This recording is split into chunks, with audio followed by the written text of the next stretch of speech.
A antiga Israel queria que Jesus fizesse algo sensacional para provar que ele era realmente o Filho de Deus. Mas Jesus está dizendo nesta passagem: vocês estão buscando um sinal? Muito bem, eu lhes darei um sinal. Eu sou o sinal. Agora, quando você se depara com Jesus, qual é a sua reação? Quando você é confrontado com Jesus Cristo, qual é a sua reação? A reação dos escribas e fariseus foi de hostilidade. Já o povo dos dias de Nínive se humilhou e se arrependeu ao enfrentar e se deparar com Deus. E a pergunta que todos fazemos hoje é esta: o que vocês pensam de Cristo? Quem é Jesus Cristo? Mas a nossa geração ficou obcecada por Jesus. Os jovens estão falando sobre Jesus. Ele é o assunto das conversas hoje, nas universidades, nas escolas, em todos os lugares. Os jovens estão discutindo sobre Jesus Cristo e perguntando: quem é Ele? Quem é esse Jesus? Não podemos escapar dele. Você se lembra daquele dia em que Saulo estava a caminho de Damasco, perseguindo os cristãos, quando de repente uma luz ofuscante apareceu e o fez cair por terra? A primeira pergunta que ele fez foi: quem és tu, Senhor? Essa é a mesma pergunta que a nossa geração de jovens nas universidades está fazendo hoje. Quem és tu, Senhor? Quem é Jesus? Por que não conseguimos escapar dele? Porque ele está em nossa consciência e em nossa mente, a ponto de que nossas peças, nossos poemas e nossas óperas sejam sobre ele. Ele é apenas um herói revolucionário ou algo mais? Ele viveu apenas 33 anos. Ele nunca viajou mais de 100 milhas. Ele nunca teve educação formal. E ainda assim, 2000 anos depois, uma geração inteira continua falando sobre Jesus Cristo. Alguns diziam que ele era um homem louco. Outros disseram que ele era um revolucionário. Ou será que Jesus era alguém que defendia o sistema? E então há também quem diga que ele foi o primeiro hippie, que tinha cabelos longos e andava com seus discípulos em uma comunidade. Mas na verdade nós não sabemos como ele era. Não temos uma imagem de Jesus, e Deus fez isso de propósito, para que não adorássemos uma imagem, porque Deus é espírito e devemos adorá-lo em espírito. E então havia pessoas que diziam que ele era deliberadamente mau, que ele era um homem mau, que ele era um diabo. O que ele realmente foi? Essa é a questão. Jesus Cristo, quem és tu? Quem é Jesus? Não podemos escapar dele. Tentamos fugir, mas lá está ele. Ele continua aparecendo em toda parte. Nossos maiores filósofos escreveram sobre ele. Nossos maiores historiadores escreveram sobre ele. Nossos maiores poemas e peças são sobre ele. Até nossas maiores arquiteturas são sobre ele. Não podemos escapar dele. Bem, sabemos algumas coisas sobre ele. Sabemos que ele era um homem. Jesus era completamente humano. Ele representava a humanidade, pois a Bíblia diz que ele foi identificado e contado entre os transgressores. Sabemos que ele teve fome. Sabemos que ele teve sede. Sabemos que ele se cansou. Sabemos que ele experimentou as alegrias da amizade. Sabemos que ele chorou no túmulo de um ente querido. Sabemos que ele possuía todas as características de um homem. E ainda assim, de forma muito interessante, a Bíblia diz que ele nunca cometeu pecado. Na verdade, ele se colocou diante do povo de sua geração e disse: nunca cometi um pecado. Ele disse: qual de vocês pode me acusar de algum pecado? Eles não podiam dizer nada. Todos nós somos pecadores. Mas Jesus passou por todo tipo de tentação, assim como nós. E não há provação, teste ou tentação que Jesus não tenha enfrentado antes de você. E ele resistiu e venceu tudo. Ele era um homem, um ser humano, mas era mais do que isso.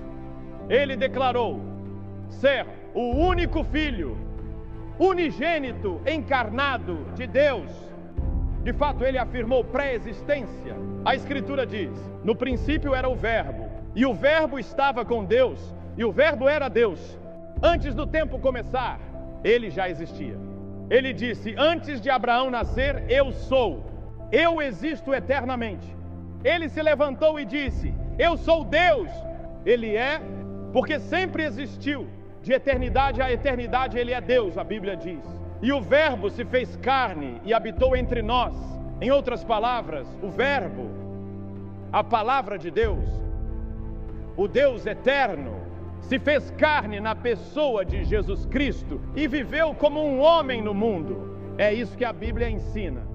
Você precisa aceitar que ele não foi apenas mais um revolucionário, ele não foi apenas mais um hippie, ele não foi apenas mais um grande homem, ele era Deus em carne e osso. E toda a ética que ele ensinou, nenhum homem nunca ensinou como ele. Se alguém lhe bater numa face, ele diz: ofereça também a outra. Jesus ensinou que devemos perdoar. Ele ensinou uma revolução na maneira como devemos viver. Ele nos ensinou que não são apenas as ações exteriores que Deus julga, mas também os pensamentos e intenções internas.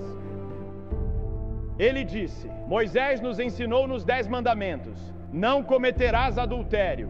Mas eu vos digo que se alguém olhar para uma mulher com desejo impuro, já cometeu adultério em seu coração. Ele disse: vocês ouviram o que foi dito aos seus antepassados: não matarás.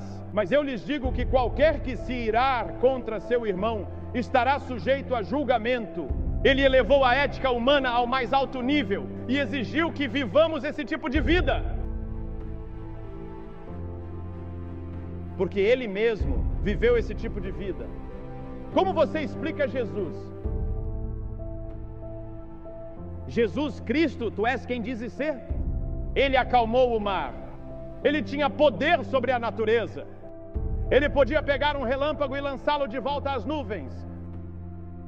Ele tem poder sobre a natureza. Por quê? Porque ele é o Deus da natureza. São suas leis e elas o obedecem.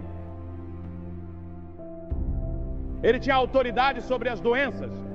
Jesus fez cegos enxergarem, fez surdos ouvirem, fez mudos falarem.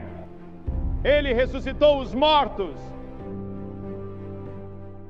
De acordo com o registro, ele tinha autoridade sobre os demônios. E então, olhe para a morte que ele teve. Algum homem já morreu como Jesus? A terra tremeu, as rochas se partiram, os sepulcros se abriram, até mesmo os soldados confessaram: verdadeiramente este era o Filho de Deus. Qualquer um que veja Jesus naquela cruz e não seja tocado tem um coração de pedra. Primeiro tiraram as roupas dele, depois pegaram longas tiras de couro com esferas de aço ou chumbo nas pontas e o açoitaram nas costas, até que ele mal pudesse ficar de pé. Então colocaram uma coroa de espinhos sobre sua testa e seu rosto começou a sangrar. Eles riram dele, cuspiram nele e zombaram dele.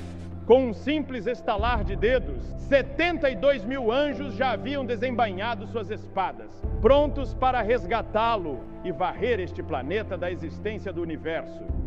E Jesus disse: não, pois para isto nasci. Não digam que esta é uma religião de homens brancos ou de homens negros. É uma religião mundial. Ele fez isso por todo o mundo. Quando ele morreu naquela cruz e foi pregado nela, pregaram os cravos em suas mãos e nos pés. E sabe o que ele disse? Ele disse: Pai, perdoa-lhes porque não sabem o que estão fazendo.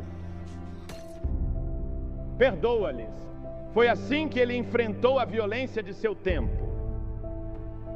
E então na cruz, ele disse: meu Deus, por que me abandonaste? Depois inclinou a cabeça e disse: está consumado. O que ele quis dizer com isso? Ele quis dizer que o plano de salvação estava concluído.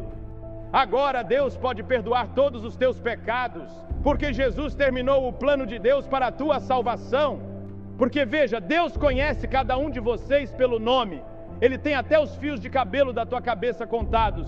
Deus olha para você como se fosse a única pessoa em todo o universo. Ele vê você somente você. E naquela cruz, Jesus teve a capacidade de pensar em você. E Ele te amou o suficiente para permanecer na cruz. Já houve amor maior do que esse? Porque Ele viu que ressuscitaria dos mortos. Ele viu que nas gerações futuras haveria um povo reunido em seu nome, que formaria seu corpo. Ele viu o dia em que reinaremos com Ele em seu reino. Sim, eles o colocaram em um túmulo. E se Ele não tivesse ressuscitado, não haveria evangelho. Jesus Cristo está vivo. E quando foram ao túmulo pela manhã, ouviram a maior notícia que o mundo já conheceu. Ele não está aqui, Ele ressuscitou, Ele está vivo. E o que inspirou os discípulos a pregarem por todo o mundo foi a ressurreição. Eles pregavam em toda parte que Jesus está vivo. E então o que acontece com as pessoas que recebem a Cristo? O que acontece com elas? Tivemos aqui na outra noite um homem que era líder dos Panteras Negras. Ele disse que achava que poderia mudar o mundo através do movimento Panteras Negras, até que conheceu Jesus. E ele disse que Jesus mudou a vida dele e tirou todo o ódio do seu coração. Ele disse: agora acredito que o mundo pode ser transformado, mas acredito que isso pode acontecer pelo poder de Jesus. É isso. Jesus entrando em nossos corações. Quem és tu, Senhor? Jesus Cristo, és tu quem dizes ser? Essa é a pergunta que cada um de vocês terá que responder hoje. Quem é Jesus? Ele era quem dizia ser, Deus em carne e osso? Acredito que as evidências são esmagadoras de que Ele é quem afirma ser o Filho do Deus vivo. Eu não posso prová-lo cientificamente, mas posso prová-lo pelas vidas que Ele transforma a cada dia. Posso prová-lo porque em meu coração não digo acho ou espero, eu digo sei. E você sabe, há outro elemento em nossas vidas sobre o qual não pensamos muito, e esse é o elemento da fé. Você pensa na fé que você tem que ter todos os dias? Você tem que ter fé de que sua esposa não colocou veneno no seu café esta manhã. Você tem que ter fé. Ela até pode ter tido vontade, mas não fez. Você tem que ter fé quando vai ao banco, escreve um cheque e o assina, e tem dinheiro na conta. Você tem que ter fé de que o banco vai pagar. Tudo o que fazemos é por fé. Muito bem, pegue essa mesma fé e coloque em Jesus Cristo como teu Senhor e Salvador, e você saberá quem Jesus é. Você o aceita pela fé, Ele entra na tua vida e no teu coração, e então você crerá que Ele é quem afirma ser.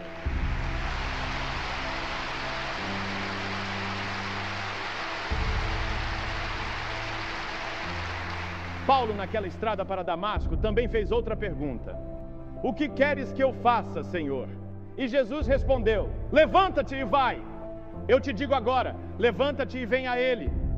Aceite-o como teu Senhor, Salvador e Mestre, como Filho de Deus, e Ele entrará no teu coração, perdoará teus pecados e transformará a tua vida.